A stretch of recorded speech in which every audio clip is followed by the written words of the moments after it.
Shalom, saudara yang Tuhan Yesus Kristus kasihi. Berjumpa kembali dengan saya dalam video kali ini.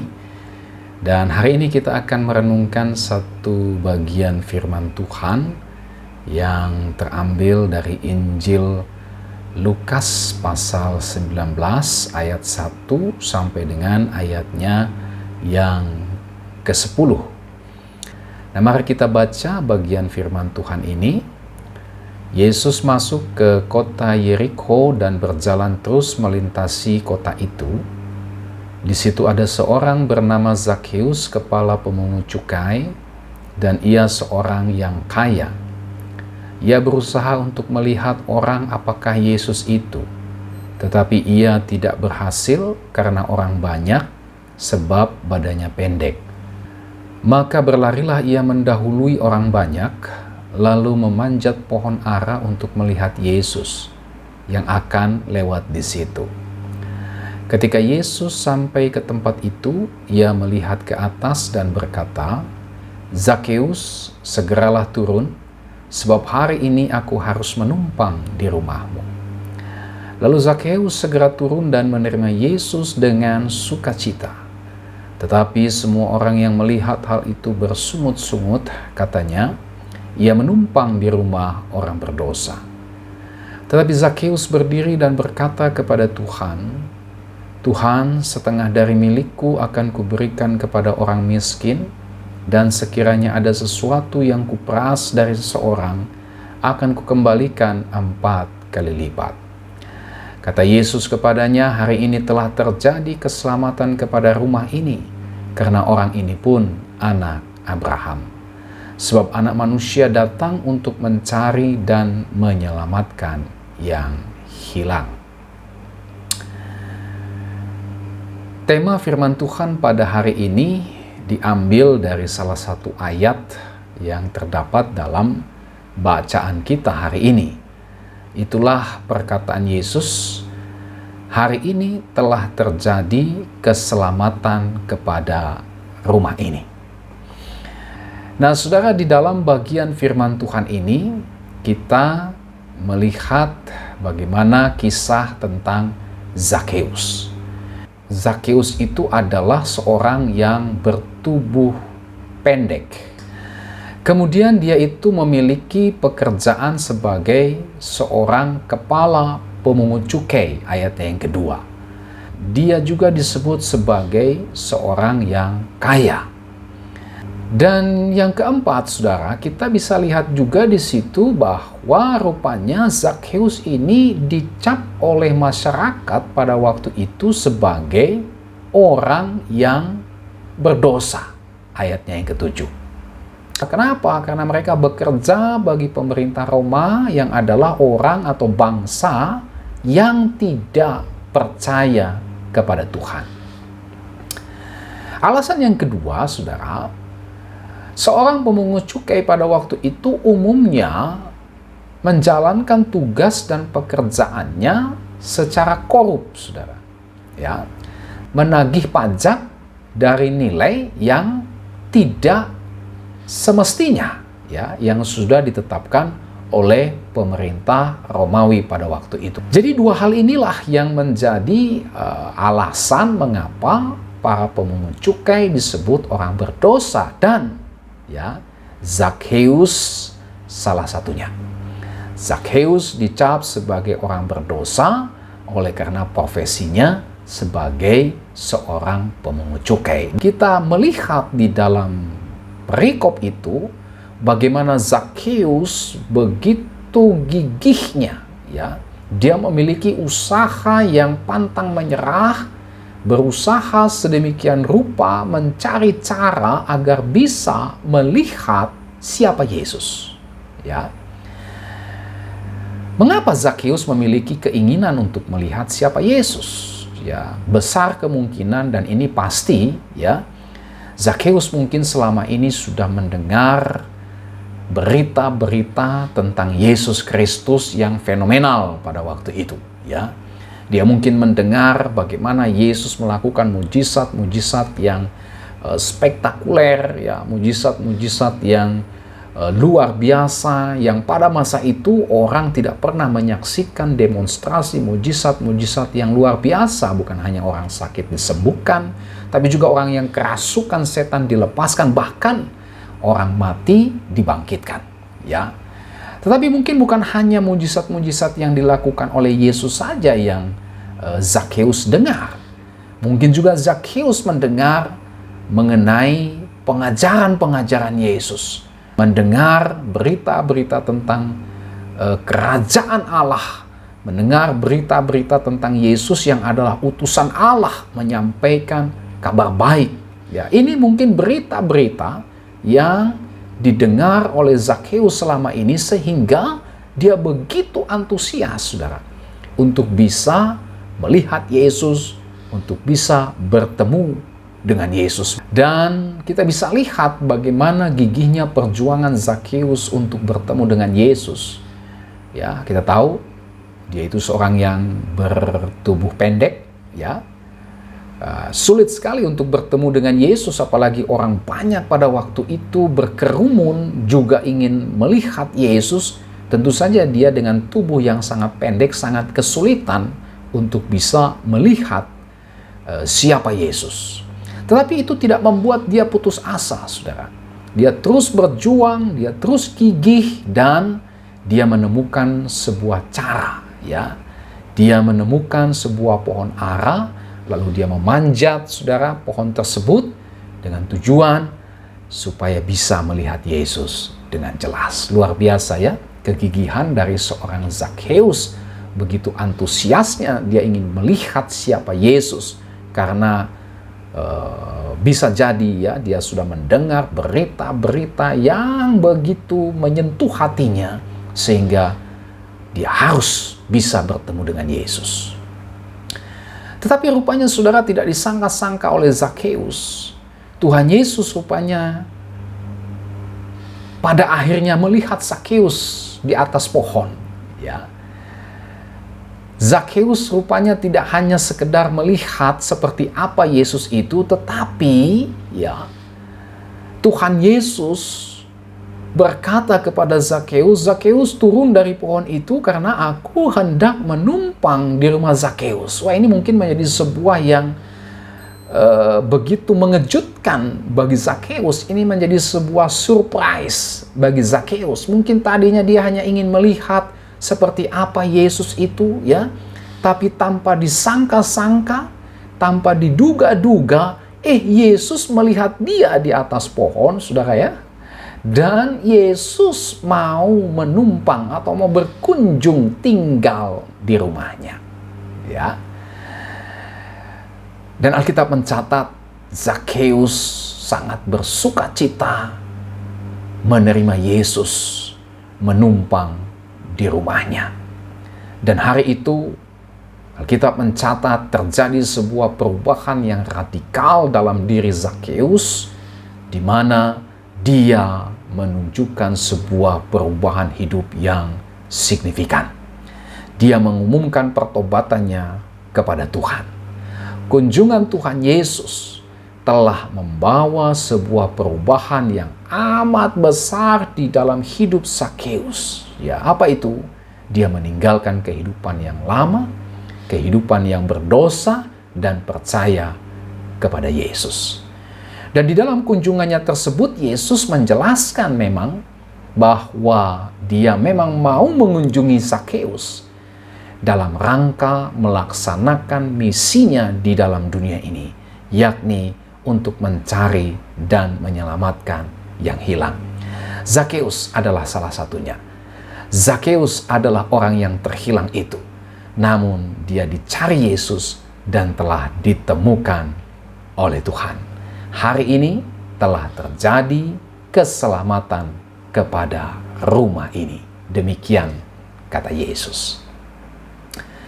Nah, saudara, dari kisah Zakheus ini kita bisa melihat beberapa hal yang bisa kita pelajari bersama. Apa saja itu?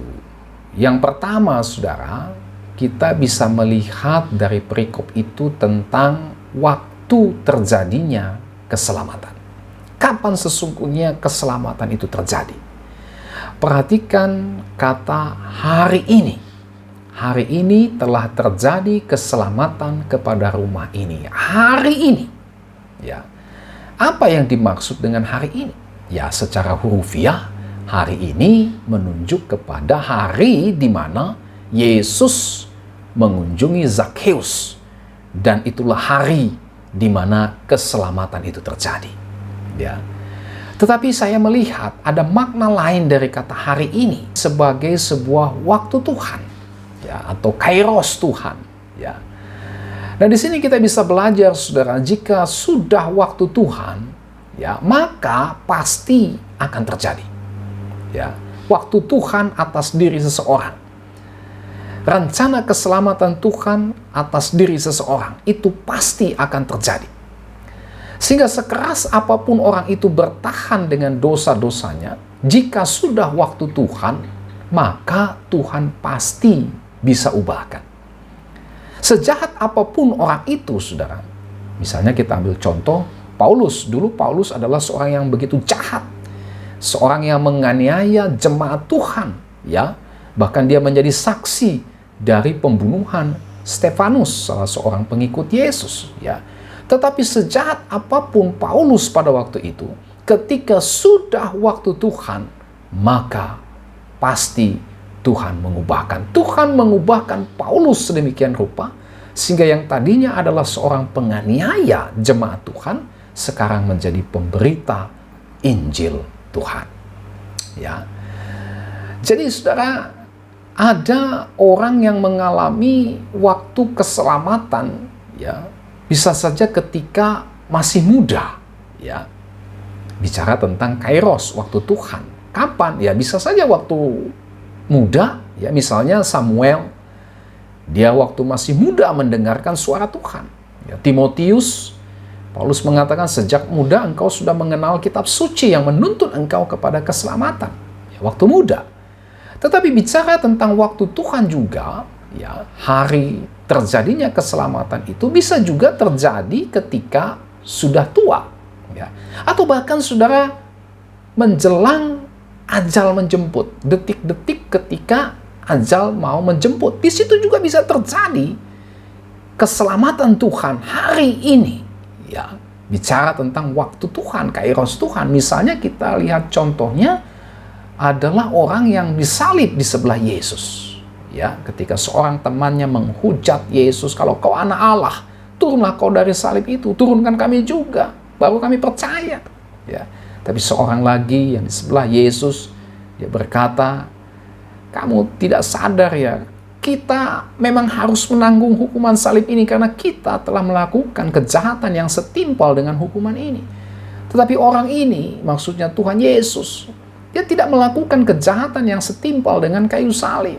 Lalu dia berkata kepada Yesus, Tuhan, jika engkau kelak datang sebagai seorang raja, ingatlah aku. Ya, lalu Tuhan Yesus berkata kepada dia, hari ini juga engkau akan bersama-sama dengan aku di dalam Firdaus. Nah, ini bicara tentang keselamatan waktu Tuhan menjelang ajal, saudara, ya. Tetapi kapanpun saudara kejadiannya, entah waktu muda, tua, atau menjelang ajal, jika sudah waktu Tuhan, maka keselamatan itu pasti akan terjadi. Jika Tuhan sudah memilih dan menetapkan, maka itu pasti akan terjadi. Tuhan tidak pernah gagal di dalam pemilihan dan penetapannya. Waktunya, harinya pasti akan terjadi. Waktu Tuhan, kairos.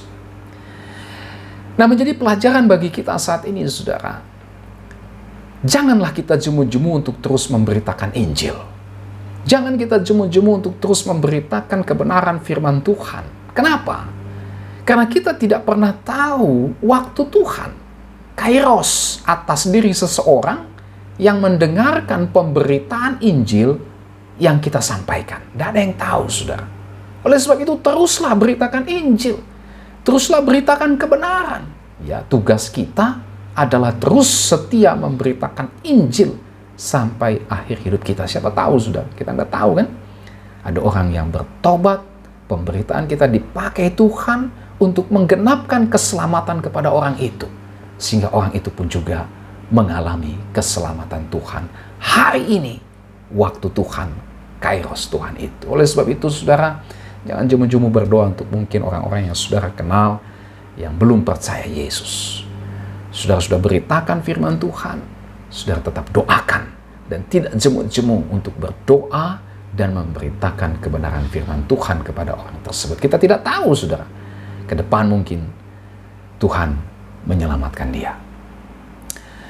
Nah, yang berikut, saudara, istilah hari ini saya juga bisa memaknainya sebagai sebuah waktu dan kesempatan yang tidak boleh dilewatkan. Ya, hari ini bicara tentang waktu dan kesempatan yang sama sekali tidak boleh kita abaikan, ya, tidak boleh kita lewatkan. Kenapa? Karena bisa jadi, saudara, tidak ada lagi kesempatan yang kedua. Jadi cuman hari itu. Ya, cuman hari ini. Ya. Nah, waktu dan kesempatan itu, saudara, harus segera diambil hari itu juga. Jangan kita menunda-nunda. Sebab kita tidak pernah tahu waktu dan kesempatan itu tidak akan pernah datang yang kedua kali. Nah, di dalam perikop firman Tuhan ini kita bisa melihat bagaimana Zakheus mengalami waktu Tuhan, kairos Tuhan melawat dirinya, tetapi dia juga tidak menunda-nunda waktu dan kesempatan di mana Tuhan melawat dia. Demikian pula dengan kita, saudara. Dengan kita saat ini, kita belajar supaya kita juga tidak menyia-nyiakan atau menunda-nunda waktu dan kesempatan yang Tuhan berikan kepada kita, karena kita tidak pernah tahu hari esok. Mungkin semuanya sudah terlambat. Ya.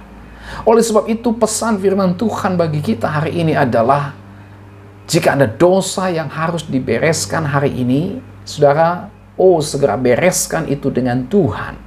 Jangan saudara tunda-tunda lagi, jangan saudara merasa sayang dengan diri saudara. Jangan saudara terus-menerus terjebak dalam kenyamanan dosa tersebut. Hari ini waktu Tuhan melawat saudara, jangan tunda lagi. Segera bereskan dosa saudara dengan Tuhan. Segera bereskan dosa saudara dengan sesama saudara.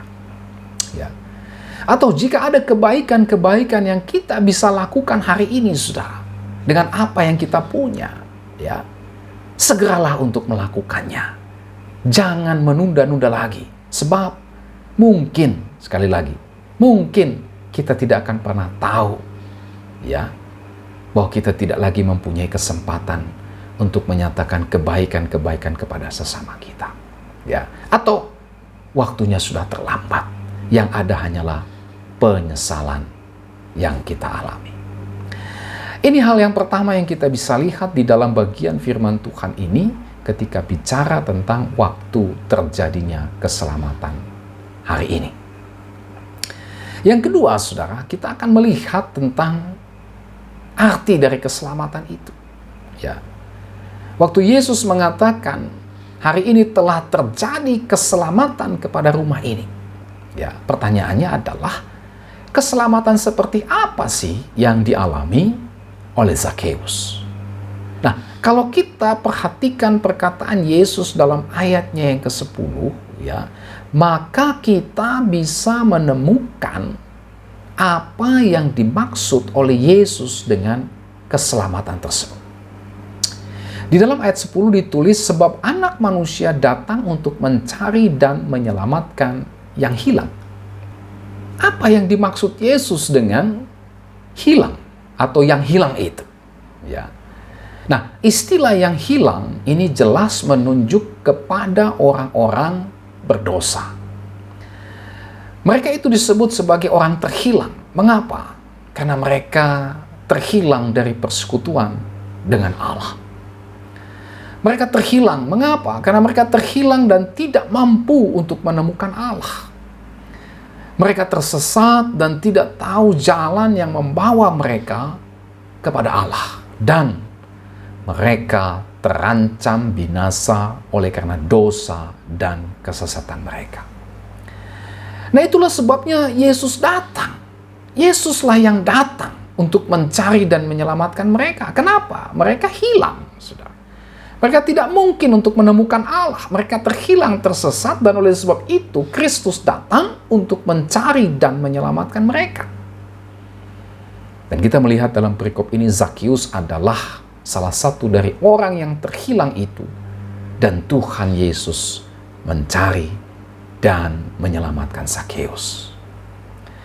Nah, saudara yang Tuhan Yesus Kristus kasihi, kita semua juga pada dasarnya adalah orang yang terhilang akibat dosa-dosa kita. Alkitab berkata, semua orang telah berbuat dosa dan telah kehilangan kemuliaan Allah. Perhatikan, kehilangan. Kita semua adalah orang-orang yang terhilang, saudara. Ya, akibat dosa-dosa kita.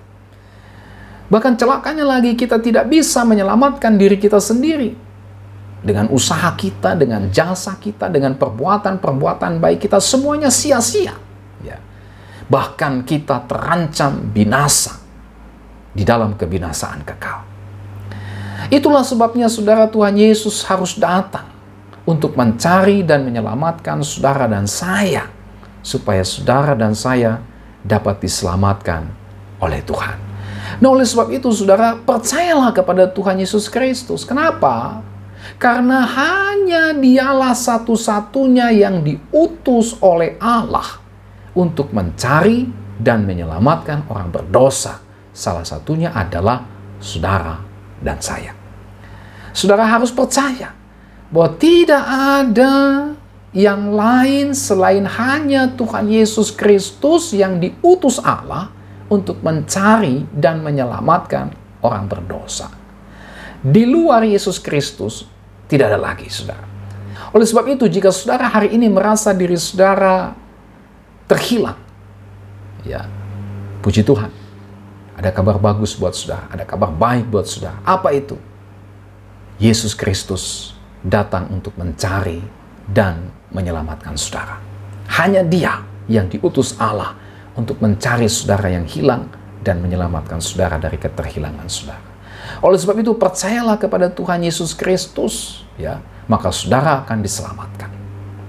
Yang ketiga, yang terakhir, saudara, di dalam perikop ini kita juga bisa melihat bukti dari terjadinya keselamatan. Waktu Yesus mengatakan hari ini telah terjadi keselamatan kepada rumah ini, tentu ya kita perlu tahu apa sih bukti-bukti bahwa keselamatan itu telah terjadi kepada Zakeus. Apa buktinya? Ya, bahwa keselamatan itu telah terjadi. Ya. Nah, saudara, di dalam bagian firman Tuhan ini kita bisa melihat tanda-tanda atau bukti-bukti nyata bahwa keselamatan itu benar-benar telah terjadi seperti yang diucapkan Yesus. Apa saja buktinya? Yang pertama, saudara, ayatnya yang ketiga sampai dengan ayat yang keempat.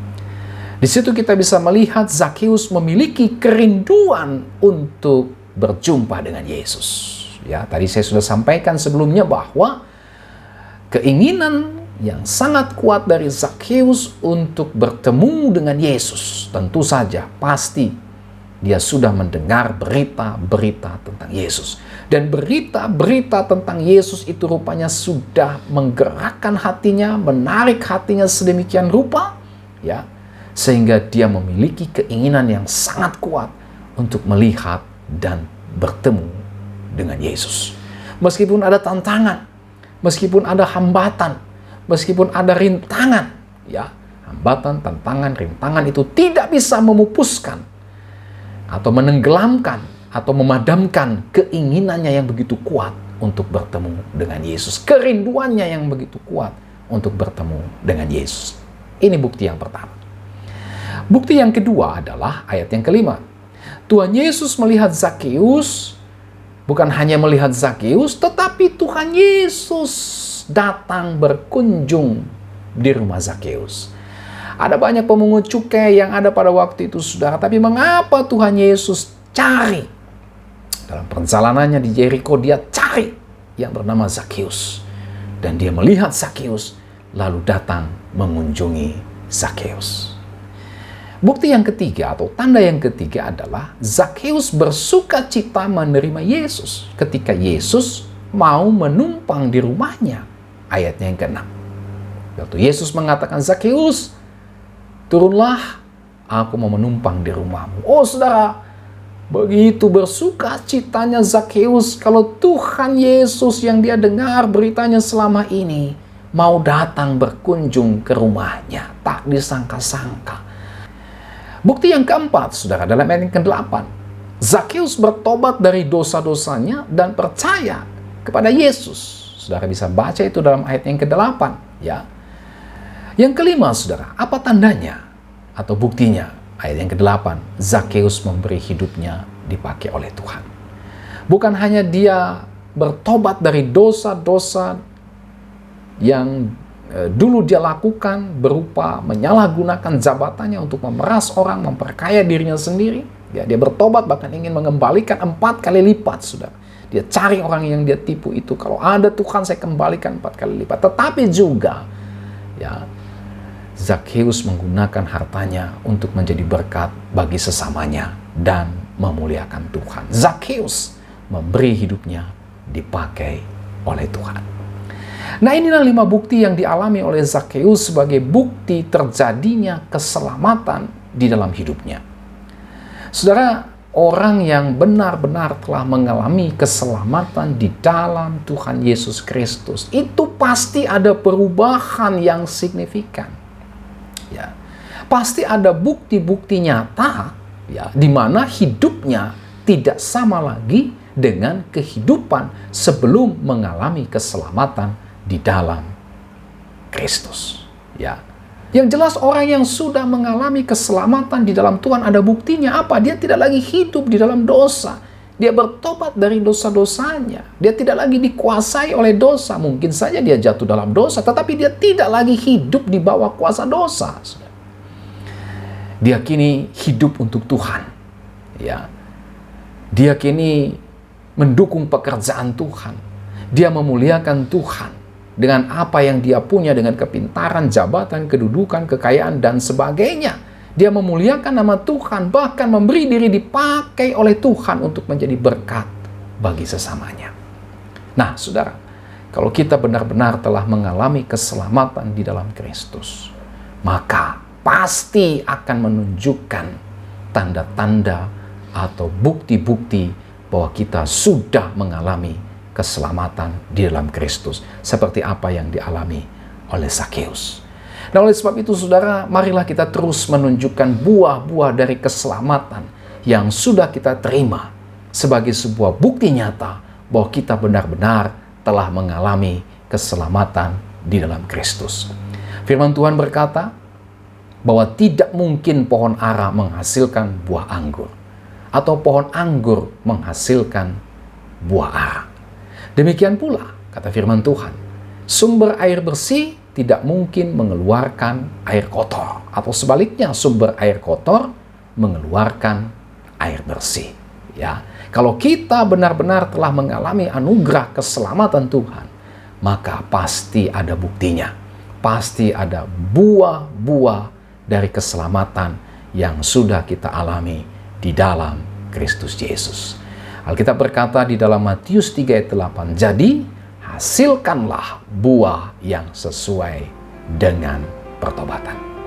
Kiranya Tuhan Yesus memberkati kita dengan firman-Nya hari ini. Sampai kita berjumpa kembali. Tuhan Yesus memberkati saudara dan shalom.